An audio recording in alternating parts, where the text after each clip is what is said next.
Thank you so much for joining us. On the show today, we are going to be looking at what seems to be on the front burner at the moment, the 39 bills, right, passed for second reading, and whether or not a constitutional reform process can indeed promote good governance, maybe further enhance unity, and bring about accountability with, some level of inclusivity.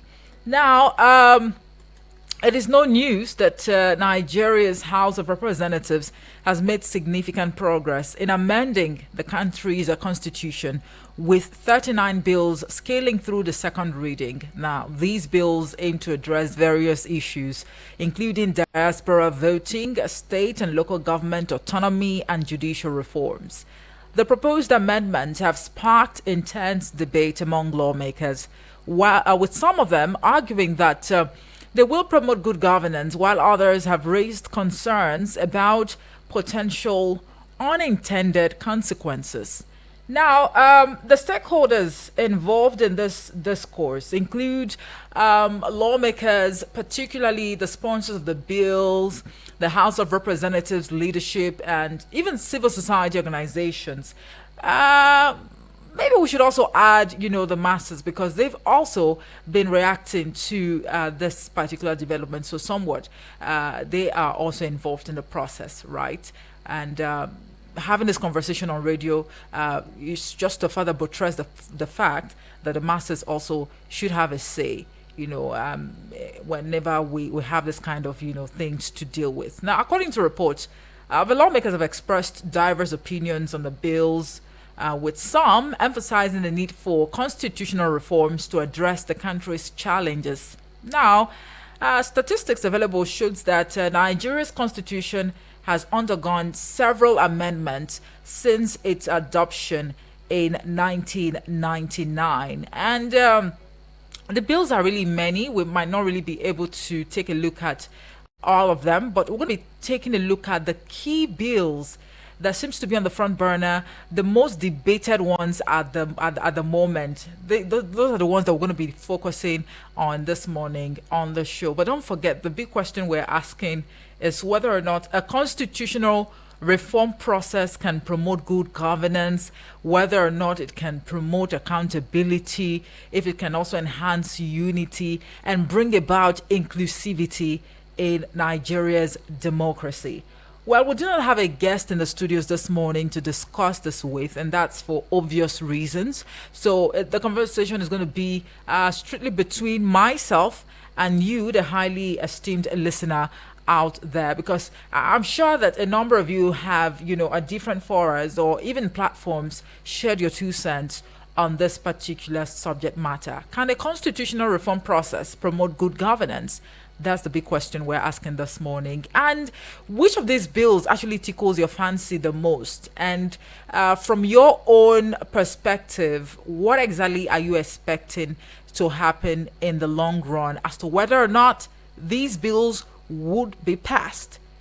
All right. The numbers to call this morning are 0907 353 or 0908 766 8888. You can as well send a voice note or a message to the WhatsApp portal number on 0909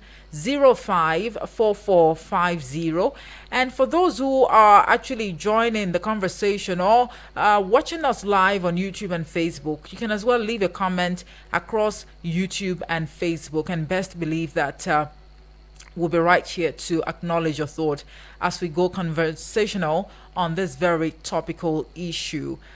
Would you say, as a citizen of the Federal Republic of Nigeria, that this constitutional reform or the push for some of these amendments, on the Constitution is long overdue? And if you're saying that there's a strong need for constitutional reforms to address the country's challenges and promote good governance, when you take a look at the bills that have been proposed, would you say, or will it be intelligent to say that our priorities are still misplaced, or we are on track? Now, these bills, have they been able to reflect also the diversity of, opinions and interest within the National Assembly and by extension the country at large.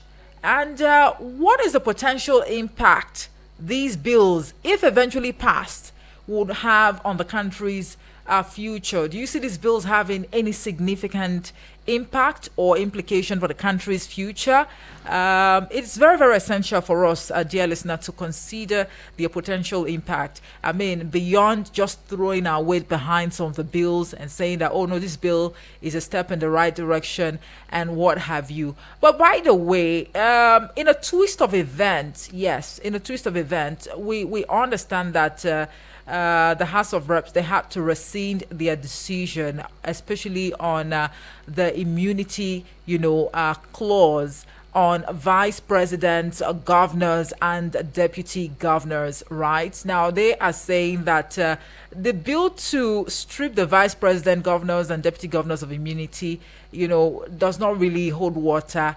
And they had to make a U-turn during plenary yesterday after the majority leader of the House, Julius Ihonvere, moved the motion. Now, the bill, according to report, was sponsored by Solomon Bob, a People's Democratic Party, that's the PDP lawmaker from Rivers State. And Bob noted that the bill seeks to promote accountability in public office by removing the immunity currently granted to the vice president, governors, and their deputies. He went further to state that the move was to curb corruption, eradicate impunity, and enhance accountability in public office. But the Great Chamber also rescinded, the decision on the bill to abolish death penalty from our constitution. So this, decision or this U-turn to rescind this decision on the second reading of a bill to strip the vice president, governors, and deputy governors of immunity, it has also been sparking a lot of reactions, and it's brought about a very heated debate as to whether or not the interest of, the average Nigerian on the street is also being considered in the course of these deliberations, if you like to put it that way. We've seen the 60-year age limit as well. And the PDP, for example, others, they've also knocked the reps, saying the bill on president governors, it is misplaced. And consequently, if passed, the bill may actually bar the president, Tinubu, Atiku, be from 2027 poll. And we've seen civil society organizations, we've seen the SDP as well, back candidates' competence against age-based bill. So we should look beyond the age now and look at what the person can actually offer, beyond the age of the person who is vying for any position. Now, quite frankly, like I said before, the bills are many. We're looking at 39 of them. I'll see if we can just, review some of the bills, and maybe that would actually shape your contributions on the show this morning, right? Now, the bills actually were segmented into 6, including judicial reform, having 10 bills, the legislature, 7 bills, inclusive governance, 3 bills, security, 1, electoral matters, 13, and others, 5. Now, some of the bills include amending the constitution to make the recommendations of a National Judicial Council mandatory for the removal from office heads of Nigerian courts to establish an ecclesiastical court of appeal of the Federation, as well as the state and the FCT, as well as making the Court of Appeal the final court for governorship and legislative elections in Nigeria. Now, which of these bills, right? I'll keep asking, which of these bills actually tickles your fancy? Which one do you think, should have utmost priority at this point in time? Now, you also see the state and local government police reform. We know, of course, that this has been subjected to some sort of debate for years, really, for years. And can we really put an end to that debate right now or not? You also take a look at the bill proposing making the Court of Appeal the final appellate court for governorship, National Assembly, and State House of Assembly election petitions. We know how exhausting it has been in the history of Nigeria's democracy. Looking at the burden, the amount of work and responsibility, on the shoulders of our court in terms of, trying to oversee election, tribunal and cases. So can we have a situation whereby the Court of Appeal, will be the final appellate court for these election petitions? Is that realistic for you? And, even including people in the diaspora, to also cast their votes too, is another thing to look at for, right? But in a whole, what are your thoughts? We also have one proposing that elections, generals, governorship, Senate, House of Reps, all elections be conducted in one day. Do you not think that would be somewhat of a Herculean task on the electoral umpire? Are we really ready for a feat or a development like that? Once again, the numbers to call are 0907 353 or 0908 766 8888. Send a voice note or a message to the WhatsApp portal number on 0909 705 4450. But in a nutshell, a dear listener, can all of these reforms, if eventually passed, can it bring about, good governance? Can it bring about unity or more unity for us? Because, one would want to believe that we're united, right? Can it also bring about accountability and maybe deal decisively with the level of impunity that we have in our democracy today in Nigeria? What level of transparency will also, be brought about with these bills? Let's hear from you, and you can also join the conversation live on YouTube and also on Facebook at Eagles FM Abuja. At Eagles FM Abuja, the conversation is being streamed right now live across these platforms. Now, for a number of family members who indeed tried to share their 2 cents on this in the course of the pages, but because of time, we really couldn't, have you elaborate. This is just the ample opportunity for you to do just that. Now, another perspective to this discourse would be, the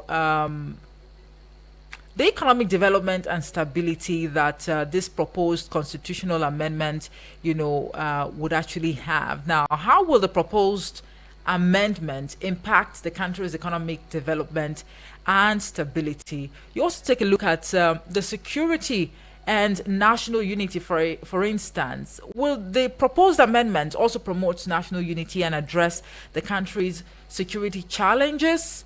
How will this also ensure that human rights are protected and the rule of law is also further enhanced in such a way that nobody would be above the rule of law? But not to say that some people are above the rule of law or the law right now, but the rule of law should be respected, in its entirety. You also take a look at participatory democracy and civic engagement in our dear country, Nigeria, today. To what extent will this proposed amendments promote participatory democracy and also encourage civic engagement among citizens? Are there, underlying factors that you think must also be considered? Might as well call in to share your 2 cents and help us get sense of your reservations as far as this development is concerned. Now, there are countries that can easily connect, with this discourse. We've seen South Africa, with constitutional reforms, right? And maybe, just maybe, Nigeria could actually take a lead from South Africa by way of ensuring inclusivity and participatory democracy at the end of the day. Ghana has also done the same thing. Ghana has its own experience with constitutional reforms, and somewhat it highlights the importance of strong institutions and good governance. How about Kenya?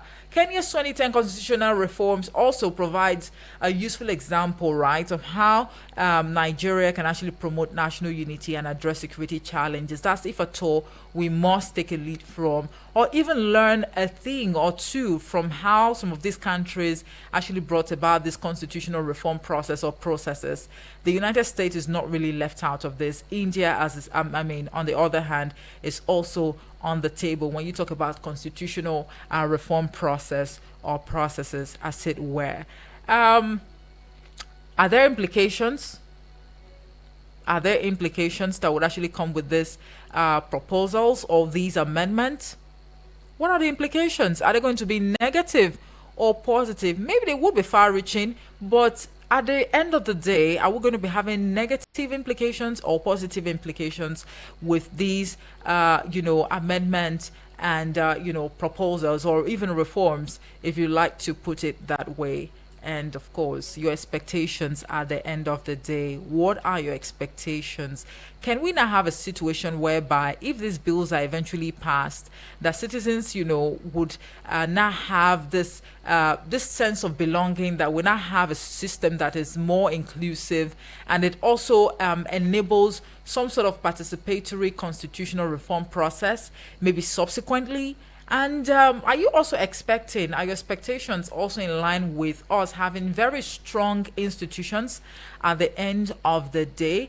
We've had conversations, over and over with regards to us having very good policies, implementing and also sustaining the tempo.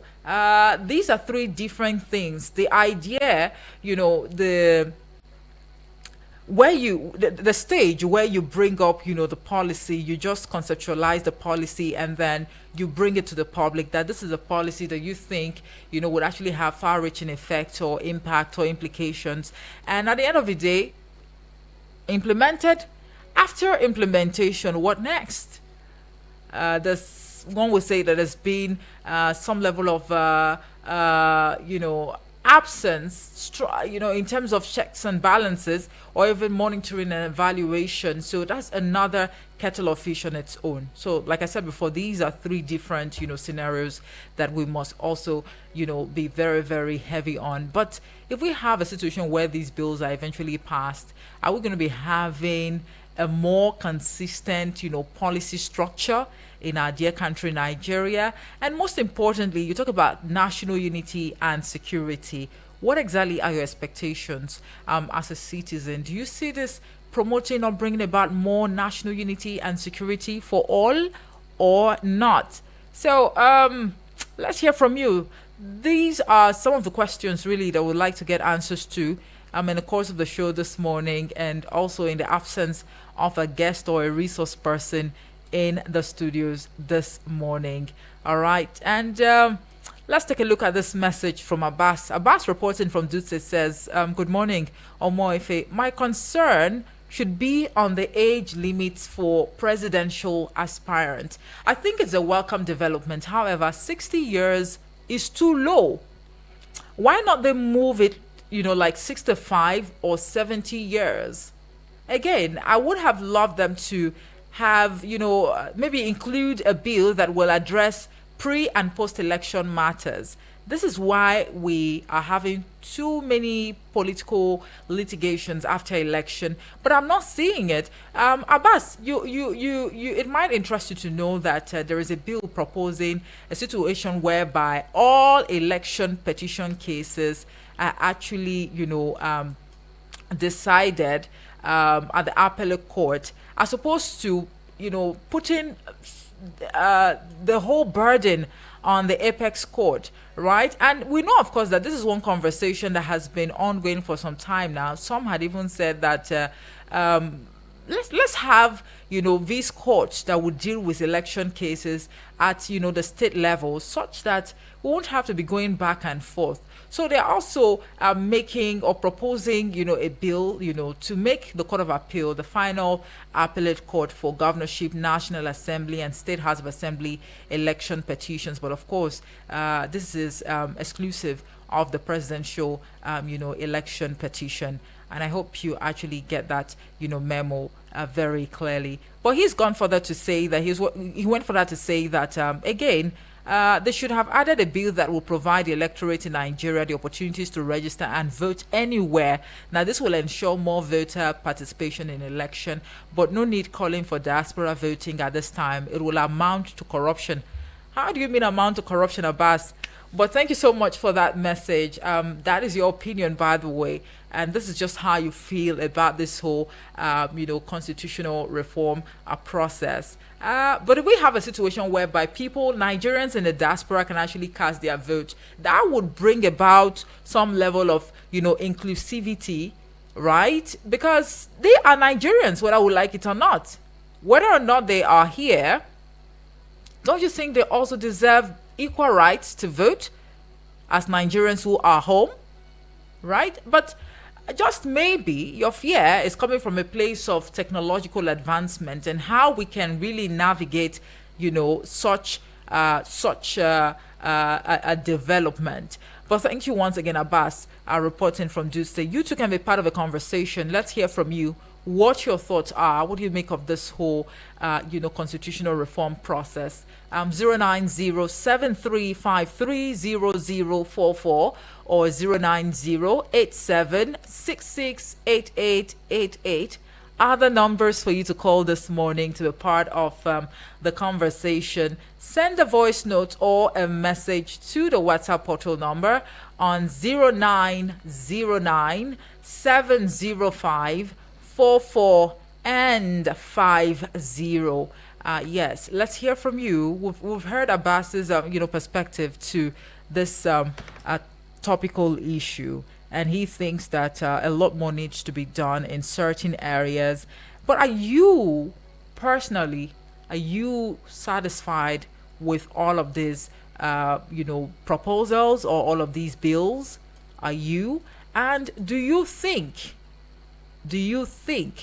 that indeed the immunity clause on vice presidents, governors, and deputy governors should be removed? Do you think it should be removed?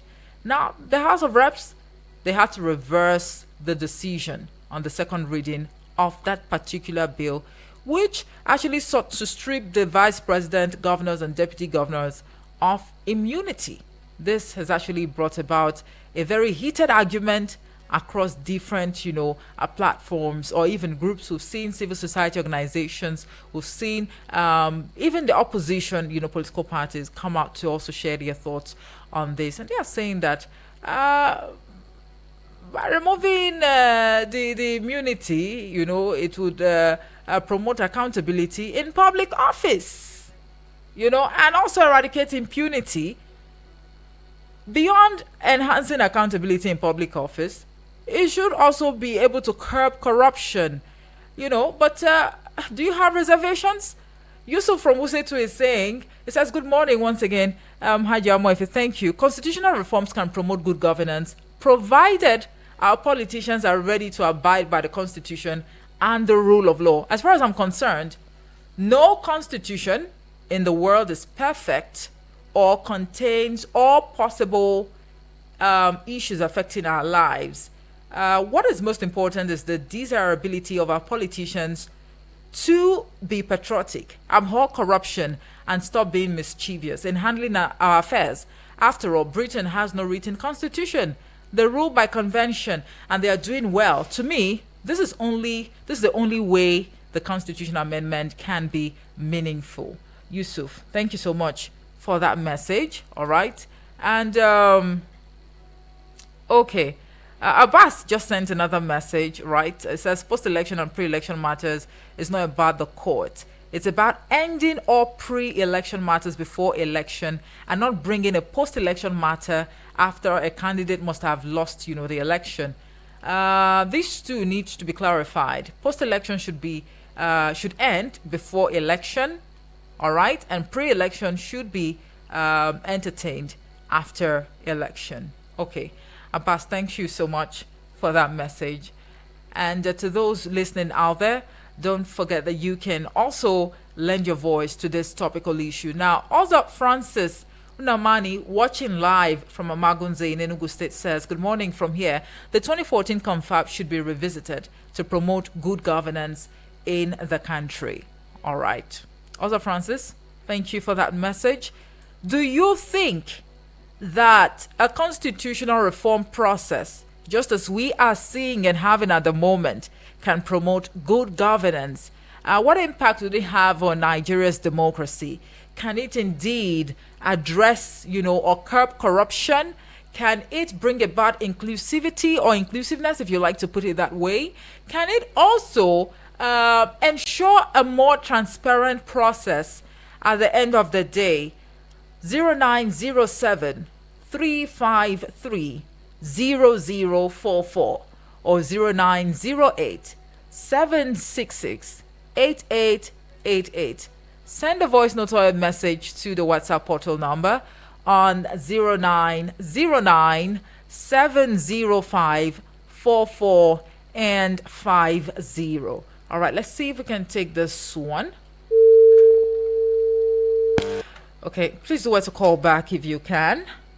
All right, that's a miss right there. Please do us a call back, right? And this is Eagles Outlook live on Eagles FM 102.3 Abuja, where we are asking, a very big question and also looking at a very topical issue that is also on the front burner as we speak, talking about the 39 bills, passed by the House, for second reading in one move. We're asking whether or not it can bring about, good governance, if it can promote national unity and even security, accountability, if it can curb corruption and even bring about inclusivity in the long run. Now, there are socio-political or social construct concerns, if you like to put it that way, related to these proposed constitutional amendments. You talk about the representativeness and inclusivity, like I have been hammering on, that how will the proposed amendments ensure that the interests of all citizens, particularly marginalized groups, are represented and protected? And to take it a notch higher, you also bring to the table the essence of good governance and accountability, and whether or not these amendments or proposed amendments, would actually promote transparency, accountability, and good governance in the country. You also look at economic development and stability. How will these proposed amendments impact the country's economic development and stability? How will it promote national unity? How will it address the country's security challenges? Right. And do you think these proposed amendments would also ensure the protection of human rights and the rule of law in the country? Would it also promote participatory democracy and also encourage civic engagement among citizens? We know, of course, that in recent times, a number of Nigerians have actually expressed their reservations, and they think that the democracy that we have is somewhat one-sided, and it does not really create room for, general participation. And that is one perception that actually speaks volumes, and that could actually be traced to what we have seen maybe in recent past in the conduct of elections, be it general elections, presidential, governorship, Senate, House of Assembly, House of Reps, or what have you. Some people actually think that the participation level is somewhat low, but is it really because of the clauses attached to some of the constitution that we have? And if we are to bring about some major amendment, do you think at the end of the day that it will promote participatory democracy, where people can indeed go all out and be very confident in the whole process, that at the end of the day their vote will count? Let's not also forget the proposal, that all elections be conducted in one day. And also that we've seen past leaders also come out to throw their weight somewhat behind this, particular proposal, that we should put an end to off-season elections in our country. Let's see how we can conduct elections at the same time, all in one day. Is that realistic? Are we ripe for that? Looking at the challenges that have actually plagued Nigeria's electoral process over the years.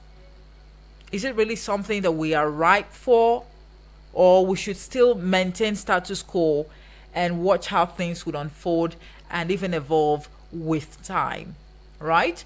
09087668888 or 09073530044. Send a voice note or a message to the WhatsApp portal number on 090970544 and 50. We'll take this quick break. We'll be back in a bit, and best believe that the studio lines are to be open actually for you to call in to share your 2 cents on this very topical issue that we are asking on the show this morning. Do join us again.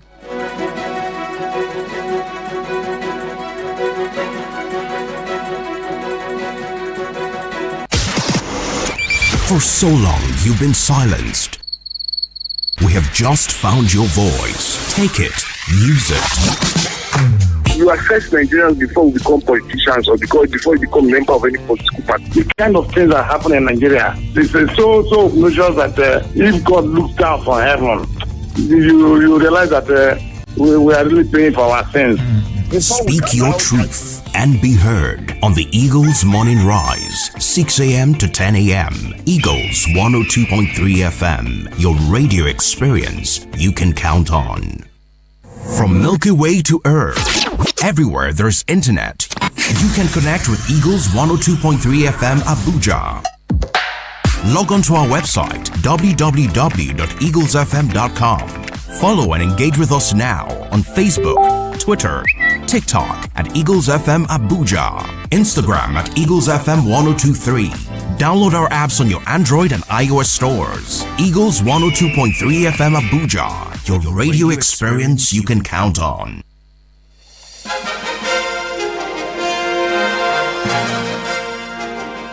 Welcome back from that break. Thank you so much for staying with us. And if you are just tuning in, this is Eagles Outlook live on Eagles FM 102.3 Abuja. And the topic of discussion this morning is actually on the 39 bills passed by the House of Reps for second reading. And the lawmakers actually referred the bills to the Committee on the Review of the Constitution for further legislative action. But this has been greeted with, mixed reactions, with concerns coming from different quarters across the country. We see the bill seeking the creation of state and local government police, and the bill seeking special legislative seats for persons with disability. And special interest groups. They've scaled second reading in the House of Representatives. And the bill, these bills that I've just highlighted, they are among the 39 constitutional amendment bills seeking judicial and legislative security as well as electoral reforms, sponsored by different members of the House and passed without debate. Some of these bills, according to the House, are Bill for an Act to alter the Constitution to provide for special seats for the physically challenged persons in Nigeria's federal, state, and local government areas and legislative houses, and for related matters. Now, this one sponsored by Tajuddin Abbas and Marcus Onobun. We've also seen the bill for an act to alter the Constitution to provide for 6 special seats for special interest groups in the House of Representatives and for related matters. Sponsored by Akintunde Rotimi of the All Progressives Congress in Ekiti. We've also seen the bill for an act to alter the Constitution to provide for the establishment of state police and local government police and for related matters, sponsored by Francis Wave of the All Progressives Congress in Delta State, and also Akintunde Rotimi of APC in Ekiti. A bill for an act to alter the Constitution to permit public servants to engage in healthcare education, production, and services beyond farming and for related matters. This one sponsored by Ahmed Wase of the All Progressives Congress in Plateau. We'll also see the bill for an act rather to alter the constitution to ensure gender equality in the composition of the Federal Character Commission and for related matters. Bill for an act to alter the constitution to establish and empower the political parties registration and regulatory commission to register, regulate and monitor the organization and operation of political parties and also for related matters. We also have this one, right? To confer jurisdiction on the Federal High Court to try offenses arising from violations of the Electoral Act and any other related act of a National Assembly. We also have this one, to provide for transition of substantive heads of court in Nigeria and to strengthen the procedure for removal of judicial officers in order to guarantee the independence of the judiciary and also for related matters. A bill, to alter sections 68 subsection 1G and 109 subsection 1G of the Constitution to also require the official resignation from a political party. Official resignation from a political party before defection by members of a National Assembly and State House of Assembly and also for related matters. Is this one bill that tickles your fancy and you think would actually hold, water in the long run? Now, at the end of the day, the Deputy Speaker who presided over the plenary referred all the 39 bills to the Committee on Review of the Constitution for further legislative actions, right? And now we're asking that, well, I clearly did not, highlight all of the bills, but these are just few that we can actually, lay our hands on. The question now would be, looking at all of these bills, which of them do you think should top the priority list? And which amongst these bills do you think would not even get to the final, a vetting process? And all these bills put together, will it be intelligent to say that all of these bills sponsored by our lawmakers have indeed reflected the interest of the public, the general public, or just the interest of a selected few or selected few, right? The numbers to call are still 090-8766-8888 or 090-7353-0044. A voice note or a message can be sent to the WhatsApp portal number on 0909-705-44 and 50. Right. And for those who missed their calls, you might want to call back, right, to share your 2 cents. Good morning to you. Yeah, good morning, Omoise. Good morning. Your name? Yeah, Felix from Lambata. Good to have you, Felix. Yeah. It's a good thing that we have these bills proposed as a National Assembly. But some of them sound very ridiculous and funny. How do you talk about a bill that will age and at the same time you are guaranteeing somebody who is over 60 years of second time, and you are telling him that they're telling the work there's no vacancy in Aso Rock, and majority of them in National Assembly are people who are over 60 years. So are they taking us for granted, or this is fully who? So some of these bills, we know that they are dead on arrival. They are going nowhere. So why are they wasting the taxpayers' money and time and all that? The deliberation on such matter would never come to see the light of the day. Thank you and God bless you. All right, Felix. Thank you for your contribution right there. Well, all right. This particular one has been sparking, views and counter views. Like I said before, talking about the 60-year age limit. We've seen the PDP, they've reacted. Even other, groups, they've also knocked the reps, saying that the bill is actually misplaced. But are your thoughts any different? The numbers to call are still 09087668888 or 09073530044. You can send your voice note or message to the WhatsApp portal number on 0909-705-44 and 50. right? What exactly are your thoughts on this? Let us critique these bills together or criticize them together, because the PDP actually has, you know, not just the PDP now, the coalition of united political parties as well, the Social Democratic Party, they've condemned the House of Representatives' move to impose age limits for the offices of the president and governor in the country. But it's really funny somehow if you look at this very closely, because before now, a number of Nigerians had actually expressed their reservations with the age of, people who actually want to be president. This was somewhat a heated argument prior to the 2023 general election. But now they are saying that no, that bill is actually misplaced. Hello, good morning to you. Hello, good morning. Good morning. Your name and location, please. This is Simon calling from Apple. Good to have you, Simon. Please go ahead. Okay, yeah, I want to partake on the bid, and my own suggestion and take on the point is that, are you with me, please? Yes, please go ahead. Okay, yeah, the age limit is a welcome development for me in person. Because that will also kind of stop those and our, let me call it, grandpa that will be in office after even serving for years and they will still be keeping on contesting for an election, of which that will put a stop to it. Number one for me. And I would suggest they should also sponsor a bill that will stop and what's it called, before swearing in of any political officer, which is either from president down to the governor level. Are you with me, please? Yes, please. A bill that will put a stop to it before they will sworn any political officer in to office. They should make sure that all the election petitions have been concluded. Okay. I believe that bill also will help us a lot in Nigeria. All right. Such a bill will be also a very interesting and a welcome development. Okay. Thank you very much, Simon, for your contribution right there. Through a bill that passed second reading on Thursday, the House aimed to prevent individuals over 60 from running for president and governor in Nigeria.